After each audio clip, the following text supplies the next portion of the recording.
Est-ce que tu prescris des exercices avec la bonne charge, mais sans prendre en compte la vitesse d'exécution? Parce que si c'est le cas, il se peut que ton patient n'atteigne pas l'activation musculaire nécessaire pour progresser, même si l'exercice et la charge sont adaptés. Et c'est l'une des erreurs les plus fréquentes en rééducation et en réadaptation. Penser que seul l'exercice et la charge comptent, alors qu'en réalité, il existe une troisième variable qui change complètement la réponse neuromusculaire du patient, la vitesse d'exécution. Aujourd'hui, tu vas comprendre pourquoi la vitesse peut faire la différence entre un patient qui progresse et un autre qui stagne. Et en plus, nous allons le voir avec des données objectives, obtenues par électromyographie de surface, en analysant 3 exercices très utilisés: le squat, le hip thrust et le squat bulgare. Parce que ce n'est pas la même chose de faire un squat lent et contrôlé que de faire exactement le même squat à vitesse maximale, même si la charge est identique. Le système nerveux ne recrute pas les unités motrices de la même façon et l'activation musculaire change. Le problème, c'est que sans outil objectif, cette différence est invisible. Tu ne peux pas la voir, tu ne peux pas la supposer, tu peux seulement la mesurer. Dans une étude réalisée avec le système d'EMG de surface, Monsieur Durand, on a comparé l'activation musculaire du grand fessier, du biceps fémoral, du semi-tendineux et du droit fémoral lors de 3 exercices effectués avec la même charge, mais à 2 vitesses différentes: vitesse maximale et vitesse contrôlée. Et les résultats ont été très clairs. Dans le squat bulgare, tous les muscles évalués ont vu leur activation augmenter de façon significative lorsque l'exercice était réalisé à vitesse maximale. Cela en fait un outil particulièrement intéressant lorsque l'on cherche une activation globale et puissante de la chaîne postérieure et du quadriceps en même temps. Dans le squat classique, il s'est passé quelque chose de différent. Seuls le grand fessier et le biceps fémoral ont augmenté leur activation en passant d'une vitesse contrôlée à une vitesse maximale, tandis que le semi-tendineux et le droit fémoral n'ont pratiquement pas changé.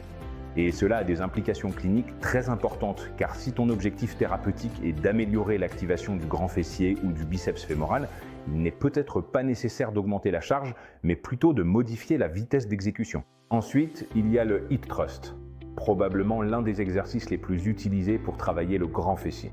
Ici, les données ont montré qu'en l'exécutant à vitesse maximale, le seul muscle dont l'activation augmentait significativement était justement le grand fessier.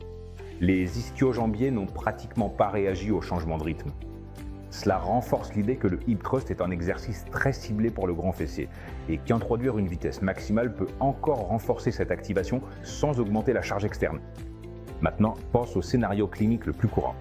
Le professionnel choisit le bon exercice, sélectionne une charge appropriée, mais ne contrôle ni ne modifie la vitesse d'exécution. Qu'est-ce qui se passe alors? C'est que bien souvent, le patient n'atteint pas le seuil d'activation nécessaire pour générer de véritables adaptations neuromusculaires. Et cela se traduit par des progressions plus lentes, des stagnations apparemment inexplicables et l'impression que l'exercice ne fonctionne pas.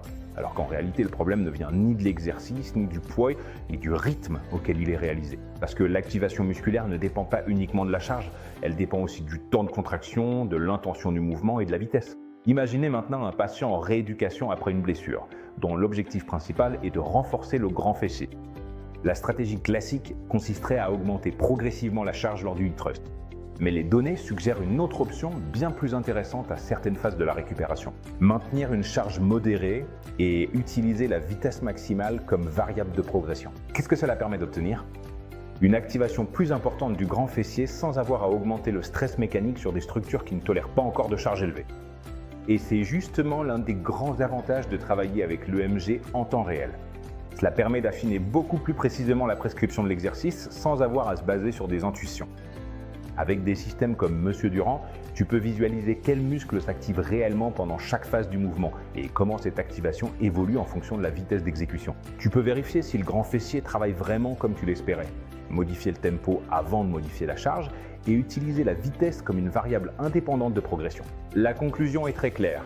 La vitesse d'exécution n'est pas un détail secondaire dans la prescription d'un exercice thérapeutique.